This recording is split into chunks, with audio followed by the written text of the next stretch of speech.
Hi மக்களே, welcome to ஸ்வாப்ஸ்டிக். இன்றைக்கி நம்ம ஒரு நெய்வேத்தியம் வீடியோ தான் பார்க்க போகிறோம்.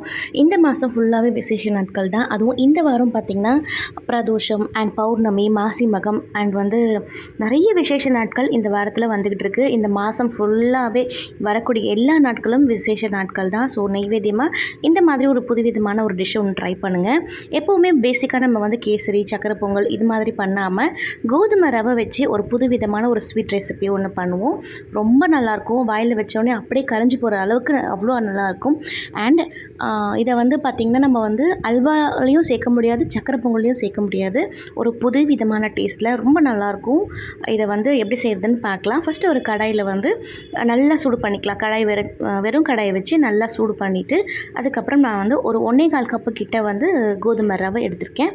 இதை நல்லா ஃப்ரை பண்ணி எடுத்துக்கோங்க. நீங்கள் இதை நல்லா ஃப்ரை பண்ணி எடுத்துக்கிட்டிங்கன்னா தான் கொஞ்சம் குழகுழப்பு இல்லாமல் நல்லா செண்டு மாதிரி கிடைக்கும். இப்போது இதில் நான் ஒரு 4 டம்ளர் தண்ணி ஊற்றுறேன். ஒரு டம்ளருக்கு 4 டம்ளர் தண்ணி. நல்லா பச்சை தண்ணியை ஊற்றிக்கலாம். கொதிக்கிற தண்ணி அப்படிலாம் ஒன்றுமே கிடையாது. இதை நல்லா வறுத்து கொடுக்குறோமா, கலர் நிறம் மாறி வந்த உடனே 4 டம்ளர் தண்ணி எக்ஸ்ட்ரா ஒரு 1/4 டம்ளர் நான் கோதுமை ரவை எடுத்துருக்கிறதுனால ஒரு 3/4 டம்ளர் தண்ணி எக்ஸ்ட்ராவாக விட்டுக்கிறேன்.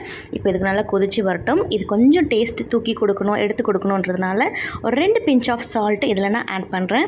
மிச்சப்படி பார்த்திங்கன்னா கலரிங்க்கு எதுவுமே நம்ம போட போகிறதில்ல. நேச்சுரலாக பேசிக்காக அதில் ஒரு கலர் இருக்கும். அந்த கலரே ரொம்ப நல்லாயிருக்கும். இந்த ஸ்வீட் கட்டாயம் வீட்டில் செஞ்சு பாருங்கள். நெய்வேத்தியத்துக்கு ரொம்ப ஏற்றதாக இருக்கும். இதில் 2 பிஞ்ச் ஆஃப் சால்ட் மட்டும் ஆட் பண்ணிக்கோங்க. இப்போ இதை தட்டு போட்டு மூடி வச்சு நல்லா வெந்து கிடைக்கிட்டோன்னு சொல்லி நம்ம விட்டுருவோம். இதை பார்த்திங்கன்னா நீங்கள் கடாயில் பண்ணிக்கலாம். குக்கர்லலாம் விசில் வைக்கணும்னு அவசியமே கிடையாது. ஏன்னா நம்ம ரவையை நல்லா வறுத்து எடுத்துருக்கோம். இப்போ தண்ணியும் கரெக்டாக ஊற்றிருக்கோம். ஸோ இந்த கோதுமை ரவை இப்போ பாருங்கள் கொதிக்க ஆரம்பிக்குது. இப்போ நம்ம இதை ஒரு தட்டு போட்டு ஒரு பக்கமாக மூடி வச்சிங்கன்னா கொஞ்சம் பொங்கி வெளியே வராமல் அதை நல்லா கொதித்து வெந்து கிடைக்கும். இப்போ இந்த பக்கம் நம்ம வெள்ளை பாகு ரெடி பண்ணிக்கலாம். நான் ஒரு கிண்ணம் எடுத்திருக்கேன். ஒரு கிண்ணத்தில் 2 கப்பு, எந்த கப்பால் நம்ம கோதுமை ரவை எடுக்கிறோமோ அதோட 2 கப்பு வெல்லம் எடுக்கிறோம். நான் நல்லா பொடிச்சு எடுத்திருக்கேன் வெல்லத்தை. இப்போ இது 2 கப் சேர்த்துக்கலாம். இது கூடவே ஒரே ஒரு 1/4 டம்ளர் தண்ணி போட்டாவே போதும். அதாவது ஒரு 2 டேபிள் ஸ்பூன்லேருந்து 3 டேபிள் ஸ்பூன் தண்ணி, அதுவே போதுமான அளவாக இருக்கும். நீங்கள் நிறைய தண்ணி போட்டிங்கன்னா நம்ம கோதுமை ரவையில் ஊற்றும் போது நமக்கு தண்ணியோட அளவு அதிகமாகிடும். ஸோ ரொம்ப நேரம் கொதிக்க வேண்டியதாக இருக்கும். அப்படி வேண்டாம். நம்ம இதுலேயே பார்த்திங்கன்னா ஒரு 1/4 டம்ளர் தண்ணி அளவுக்கு ஊற்றி இதை நல்லா டைல்யூட் பண்ணி அந்த வெல்லம் நல்லா கரைஞ்சி வர அளவுக்கு பண்ணி எடுத்துக்கலாம். நீங்கள் சுத்தமான வெல்லம் வச்சுருக்கீங்க, நீங்கள் இது வெந்து வருது இல்லையா, ஸோ இந்த நேரம் பார்த்திங்கன்னா நம்ம அப்படியே ஆட் பண்ணிக்கலாம். பட் எப்போவுமே வெல்லம் சேர்க்கும் போது ஒரு தனி கிண்ணத்தில் அதை கொதிக்க வச்சு வடிகட்டி சேர்த்துக்கோங்க. அப்போ தான் சாப்பிடும் போது மண் இல்லை அதில் இருக்கிற டஸ்ட்டெல்லாம் நமக்கு கிடைக்காம இருக்கும். கண்டிப்பாக வெல்லத்தில் மண்ணோ கல்லோ ஏதாவது இருக்கிறதுக்கு வாய்ப்புகள் அதிகம். இப்போ இது பாருங்கள், இதில் நல்லா தண்ணி சுண்டி கிடச்சிருக்கு.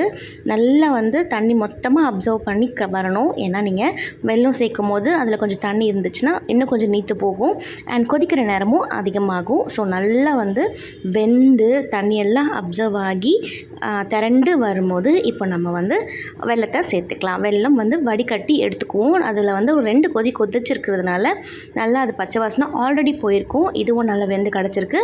ஸோ இப்போ நம்ம வடிகட்டி சேர்த்துக்கலாம். அண்ட் சுவாமிக்கு நெய்வேத்தியத்துக்கு எப்போவுமே ஒரே மாதிரி வெண்பொங்கல், சக்கரை பொங்கல் அண்ட் கல்கண்டு பாத் இந்த மாதிரி பண்ணாமல் இந்த மாதிரி கொஞ்சம் ஹெல்தி வைஸாக இது பார்த்திங்கன்னா கோதுமை ரவையில் பண்ணியிருக்கிறதுனால ரொம்ப ஹெல்த்தியும் கூட.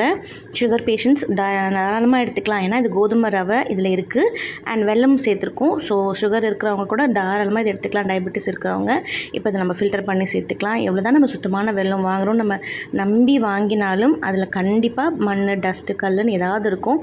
அப்புறம் நம்ம இவ்வளோ கஷ்டப்பட்டு செஞ்சு சாப்பிட முடியாமல் போயிடும். ஸோ இதை நல்லா இப்போ வடிகட்டி எடுத்துருக்கோம் பாருங்கள். அப்போவும் பார்த்திங்கன்னா உங்களுக்கு நல்லா தண்ணி விட்டு வந்திருக்கு பாருங்கள் நம்ம சேர்த்த உடனே. அவ்வளோதான். இப்போ இது நல்லா திரண்டு ஒன்று சேர்ந்து வரட்டோன்னு கொஞ்சம் நேரம் தட்டு போட்டு மூடி வைக்கலாம். இது செய்கிறதுக்கு பார்த்திங்கன்னா ஆல்மோஸ்ட் ஒரு 10 மினிட்ஸ் தான் எடுக்கும். ரொம்ப நேரம் கூட எடுக்காது.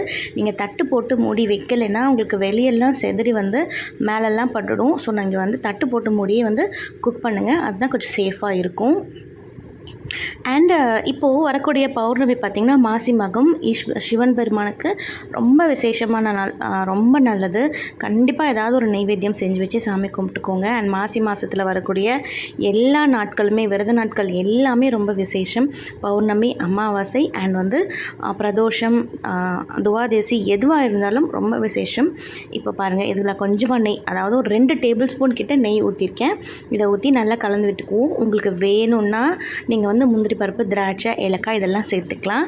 நான் அதெல்லாம் எதுவுமே சேர்க்கலை. இப்போ பார்த்திங்கன்னா நெய் போட்டு மறுபடியும் வந்து அந்த நெய் கொஞ்சம் நம்ம ஊற்றின 2 ஸ்பூன் நெய்வே பார்த்திங்கன்னா சைடில் வந்து பிரிஞ்சு வந்திருக்கு. அந்தளவுக்கு நல்லா கலரி கொடுத்து எடுத்துக்கோங்க. இது ஒட்டாமல் அப்படியே திரண்டு வரும். கொஞ்சம் அடிபிடிக்க ஆரம்பிக்கும் போது நம்ம கேஸை வந்து ஆஃப் பண்ணி விட்டுடலாம். அவ்வளோதான். மேலே வந்து சும்மா லைட்டாக நெய் போட்டிருக்கேன். ரொம்ப நல்லாயிருக்கும், எம்மியாக, அவ்வளோ ஹெல்த்தியாக. பசங்களுக்கு வந்து நீங்கள் கொடுத்தீங்கன்னா ரொம்ப பிடிக்கும். கண்டிப்பாக ட்ரை பண்ணி பாருங்கள். அண்ட் நம்ம சேனலில் வந்து நிறைய நெய்வேத்தியம் வீடியோஸ், நிறைய சுவாமி கதைகள், அப்புறம் நிறைய கேக் ரெசிபீஸ், தீபாவளி ரெசிபீஸ், இது எல்லாமே இருக்குது. டைம் இருந்துச்சுன்னா செக் பண்ணி பாருங்கள். அண்ட் இந்த வீடியோ உங்களுக்கு பிடிச்சிருந்துச்சுன்னா லைக் பண்ணி, ஷேர் பண்ணி, கமெண்ட் பண்ணிக்கோங்க. பக்கத்தில் இருக்கிற பெல் ஐக்கானையும் ப்ரெஸ் பண்ணிக்கோங்க. அப்போ தான் நான் போடுற வீடியோஸ்லாம் உங்களுக்கு உடனே கிடைக்கும்.